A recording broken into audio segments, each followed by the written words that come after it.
साल 1280 पश्चिमी अफ्रीका के एक देश माली में एक बच्चे का जन्म होता है। आज इस बच्चे की किलकारियां कल उस राजा के आवाज में बदलने वाली थी जो बड़ा होकर इस धरती का आज तक का सबसे अमीर इंसान बनने वाला था। इतना अमीर कि आज के टॉप बिलियनर्स जिसकी इलॉन मस्क, जेफ बेजोस और बाकी के अमीर लोगों की अगर सारी वेल्थ और जायदाद एक साथ जोड़ भी दे तो भी इसके रहीसी के पास ना आ पाए। इस बच्चे का नाम और कोई नहीं बल्कि मनसा मूसा था। माली में मनसा इस शब्द का अर्थ होता है सुल्तान यानी कि बादशाह, और ये बच्चा मूसा माली का मनसा बनने वाला था, क्योंकि कुछ लोगों का ये कहना था कि मूसा माली के शाही घराने का असली वंशज था, यानी माली के बादशाह फगाले का बेटा, और इसी वजह से वही शाही गद्दी का असली हकदार होने वाला था। लेकिन यहाँ पर एक और एक थियरी भी आती है कि मूसा असल में माली के 9वें सुल्तान अबू बकरी कीता का एक भरोसेमंद मंत्री था और इसीलिए उसे राजगद्दी दी गई थी। अब सच क्या है ये तो आज तक सर्टेनिटी से कोई नहीं कह सकता। सो चलो सीधा मूसा के मनसा बनने के सफर पे आ जाते हैं। अब हुआ ये था कि 1312 में बादशाह अबू बकरी के दिमाग में एक बात आती है कि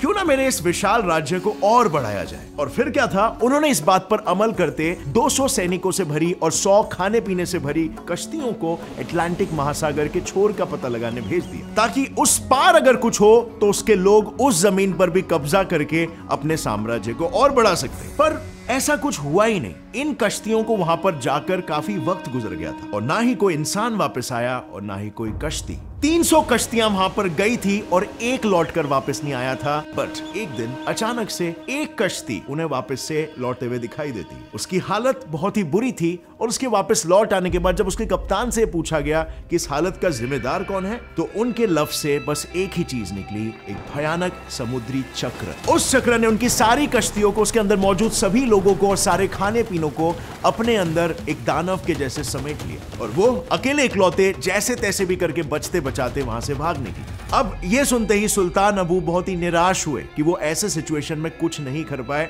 बस हाथ पे हाथ धरे बैठे थे। बट फिर भी इस हादसे के बाद भी वो अपने निर्णय पर बिल्कुल अटल थे कि समुद्र के उस पार उन्हें जाकर कब्जा करना ही करना है किसी भी हालत में, और इसीलिए इस बार उन्होंने खुद उसके पार जाने का फैसला किया। पर जाने से पहले सुल्तान ने मूसा को एक बहुत ही इंपॉर्टेंट जिम्मेदारी सौंपी और वो जिम्मेदारी थी पूरे माली के शासन को संभालने की, और वो भी एक राजा के अधिकारों के साथ। और बस फिर इसके बाद ही वो वहां से 3000 जहाजों के साथ निकल पड़े अटलांटिक की छोर की ओर। और उसके बाद वक्त बीता, साल बीते और सदियां बीत गई, पर अबू कभी वापस लौटकर नहीं आए। हर किसी ने एक पॉइंट के बाद उनके आने की आशाएं छोड़ दी, बट क्वाइट सरप्राइजिंगली उनके ना आने से माली शासन को कोई फर्क नहीं पड़ा। इनफैक्ट माली शासन अबू के समय तक तो अच्छा था ही, बट मूसा के आने के बाद ये अलग ही बुलंदियों को छूने लगा। एंड ऑफ कोर्स ये मूसा का कोई तुक्का उक्का नहीं था, बल्कि उसकी सोची समझी स्ट्रैटेजीज का नतीजा था। गद्दी पर आते ही मूसा ने सबसे पहले तो ये सोचा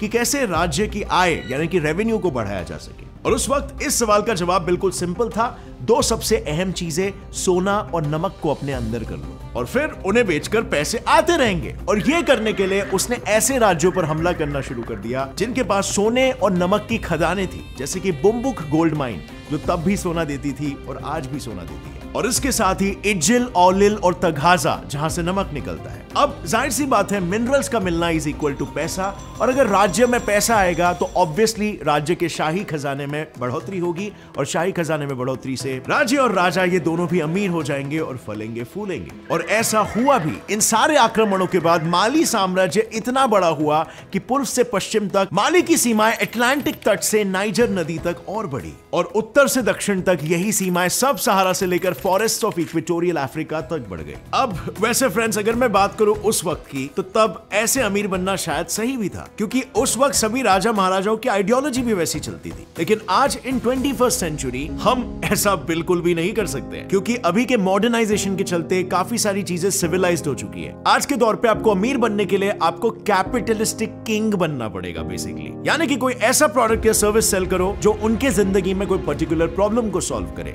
लाइक ओला, ट्रैवलिंग का problem solved by offering satisfactory rides and affordable price. Zomato, delivering foods from different restaurants with discount and fast delivery. And not only this, आपको अपने कस्टमर का माइंडसेट भी समझना पड़ेगा। The Science of Getting Rich, इस book की सारी knowledge आपको ऑडियो फॉर्मेट में मिलेगी कुको FM ऐप पर। कुकू एफएम एक ऐसा ऑडियो बुक प्लेटफॉर्म है जहां पर आपको सेल्फ एम्पावरिंग बुक्स के साथ ही finance, history, motivation, science, business, career, leadership ऐसे डिफरेंट जॉनरास की किताबें सुनने मिलेगी। और सबसे इंटरेस्टिंग बात है कि ये सभी रीजनल लैंग्वेज जैसे कि हिंदी में अवेलेबल है। आपके पास दिन में समय नहीं होता, कोई बात नहीं, कुकू एफएम पर आपको बुक समरीज भी मिलेंगे जहां पर उनके पास 5000 प्लस आवर्स का नॉन फिक्शन कंटेंट अवेलेबल है। यानी कि सिंपली पुट, आप जब चाहो, जहां चाहो, जो बुक चाहो आराम से सुन सकते हो और नॉलेज ग्रहण कर सकते हो। इस ऐप का ईयरली सब्सक्रिप्शन वैसे तो 399 रुपीज है, लेकिन अगर आप मेरा कूपन कोड यूज करोगे GetSet50 या नीचे डिस्क्रिप्शन लिंक से क्लिक करके डाउनलोड करोगे तो आपको 50% डिस्काउंट मिलेगा, यानी 199 रुपीज में आपको इसका सालाना का सब्सक्रिप्शन मिलेगा। और इसी के साथ ही आता है एक और इंटरेस्टिंग ऑफर। अगर आप किसी फ्रेंड या फैमिली मेंबर को यह ऐप रेफर करोगे तो आपको 100 रुपीज का कैशबैक मिलेगा। तो जल्दी करो, click on the link in the description below, download Kuku FM and start investing with in yourself. Now let's jump back to the topic. Mansa Musa को अपने राज्य को ऊंचाइयों तक पहुंचाने में एक और एक चीज मदद कर रही थी, उसका धर्म इस्लाम। राजा की ज्यादातर जनता इस्लामिक थी और इसीलिए उन्हें मूसा के राज से कोई आपत्ति नहीं थी। पर मूसा के राज्य में कुछ ऐसे भी काबिले थे जो इस्लाम में नहीं मानते थे, और उन्हीं काबिले में से एक था बाम्बुक माइनर्स का। उन्होंने मनसा के धर्म इस्लाम के खिलाफ विद्रोह किया क्योंकि उन्हें उनका धर्म खतरे में लगने लग रहा था। लेकिन मनसा की इतनी विशाल सेना के सामने वो थोड़ी ना टिकने वाले थे, और ऐसा हुआ भी। मनसा मूसा ने अपनी सेना की मदद से इस विद्रोह पर काबू पा लिया, पर मूसा ने उन्हें मारा नहीं। उसने झट से ये बात समझ ली कि अगर उसे शासन बनाए रखना है तो उसे बाकी के धर्मों को भी साथ लेकर चलना होगा, और इसीलिए माली साम्राज्य का स्टेट रिलीजन तो इस्लामी था, पर कुरान के कानून वहां पर लागू नहीं होते थे। इसे आसान शब्दों में समझे तो माली राज्य इस्लामिक होने के बाद भी वहां पर सारे धर्मों को उनका धर्म प्रैक्टिस करने की छूट देता था, यानी कि उसके राज्य के सभी लोग उसके साथ थे। बट सिर्फ उसके राज्य के ही नहीं, बल्कि आसपास के नेबरिंग राज्य के भी, क्योंकि उस वक्त सारे इस्लामिक राज्य एक दूसरे को अपना एलाय मानते थे। अब माली के आसपास तब भी और आज भी इस्लामिक कंट्रीज ही है, और इसीलिए माली साम्राज्य को दूसरे राज्यों से हमले की कभी चिंता भी नहीं रही। और इसीलिए किसी भी राज्य पर भारी हमले कम होंगे तो जाहिर सी बात है वो राज्य अपनी आर्थिक व्यवस्था यानी इकोनॉमी पर पूरा ध्यान दे पाएगा। और मनसा मूसा ने भी कुछ यही किया। उसने अपनी देश की अर्थव्यवस्था को आसमान की ऊंचाइयों पर पहुंचा दिया, वो भी सिर्फ दो ही चीजों की मदद से। पहला टैक्स लगाकर और दूसरा ट्रिब्यूट लेकर। माली साम्राज्य की रहीजी और इतना बड़ा व्यापार सिर्फ 3 मुख्य चीजों की वजह से था: सोना, नमक और कोला, जो कि एक फल है। सोने की कीमत और मांग माली में तब भी और आज भी सेम ही है। इनफैक्ट आज माली अफ्रीका का 4th लार्जेस्ट और वर्ल्ड का 13th लार्जेस्ट गोल्ड प्रोड्यूसर है, और माली उस समय में भी यूरोप और मिडिल ईस्ट से ज्यादा सोना बना रहा था। पर इससे यह मत समझ लेना कि इसीलिए मूसा इतना अमीर था, ऐसा बिल्कुल मत समझना। माली में मौजूद कोई भी सोने की खदान मूसा या फिर माली शासन की कभी थी ही नहीं। तो फिर सवाल आता है कि मनसा मूसा को इनसे फायदा कैसे मिलता था? वेल, वो इसलिए क्योंकि उसने खदान से निकले सोने पर टैक्स लगा कर रखा था। उतना टैक्स कि ऐसा कहा जाता है पूरा माली साम्राज्य सिर्फ टैक्स के बल पर ही चलता था, और इसीलिए मूसा को कभी भी इन खदानों को अपने काबू में लाने की जरूरत पड़ी ही नहीं।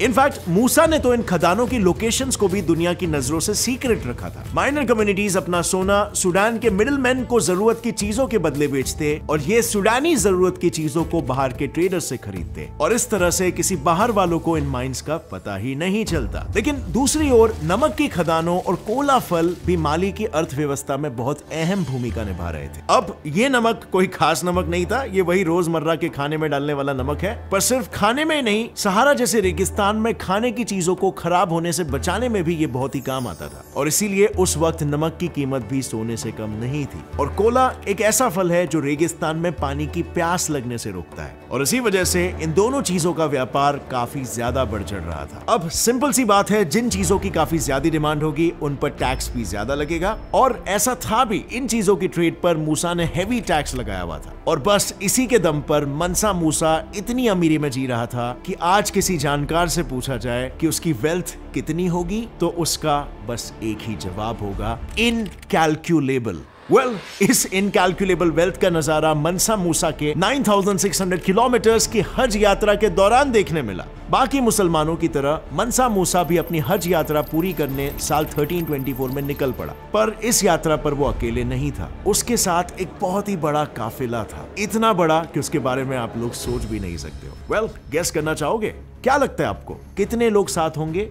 5000, 10,000? वेल 60,000 लोगों का काफिला साथ निकला था, जिसमें से 12,000 तो सिर्फ गुलाम ही थे जिनका काम था सोने से भरे बक्सों को उठाना। इसके अलावा 8 ऊंट जिनके पीठ पर सोने के पाउडर से भरे बक्से लदे हुए थे। और ये सब क्यों? वेल ये सारा सोना सिर्फ ज़कात यानी कि चैरिटी के लिए था। दैट्स राइट, करीबन 20,000 किलो सोना बस बांटने के लिए था। सो जैसे जैसे मूसा आगे बढ़ता वो सोना उन जगहों पर सामने आए जरूरतमंदों के बीच बांटते जाता। इसके अलावा जहां भी उसका काफिला शुक्रवार को रुकता उन जगहों पर उसने मस्जिदें बनवाई। इनफैक्ट सफर के दौरान मूसा की दूसरी बीवी को एक जगह पर रेगिस्तानी धूल से थोड़ी परेशानी हो गई थी, तो उसने उस जगह पर तुरंत ही एक इरिगेशन सिस्टम बनवा लिया। मूसा ने कायरो, मक्का और मदीना हर जगह पर 20-20 हजार सोने की ईंटें बांट दी। अब माइंड यू, आज तक बहुत सारे राजाओं ने दान दिए हैं, लेकिन इसने कितना बड़ा दान दिया था ये बात आप इस फैक्ट से जान ही सकते हो कि उसके ज़कात की वजह से पूरे मिडिल ईस्ट और अफ्रीका में हाइपर इन्फ्लेशन आ गया था। इतना बड़ा इन्फ्लेशन कि सोने का भाव एक ही झटके में गिर गया। इंसानी इतिहास में यह पहली बार हुआ था कि किसी एक इंसान के दान के वजह से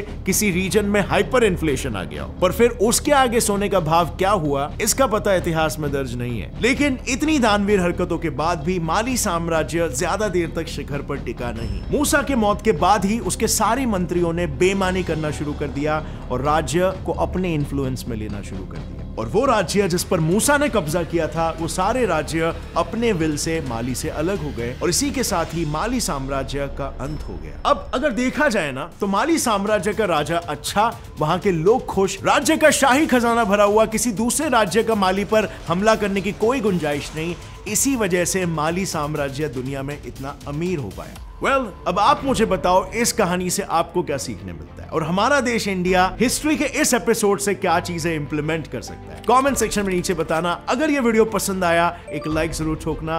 gate set fly fact channel को भी सब्सक्राइब कर लो और बेल नोटिफिकेशन दबाओ ताकि आगे आने वाली हमारी कोई वीडियो की अपडेट आप मिस ना कर सको। और फ्रेंड्स, जाने से पहले कुकू FM ऐप को इंस्टॉल करना मत भूलना। Click on the link in the description below and get 50% off. As always, stay curious, keep learning and keep growing. जय हिंद।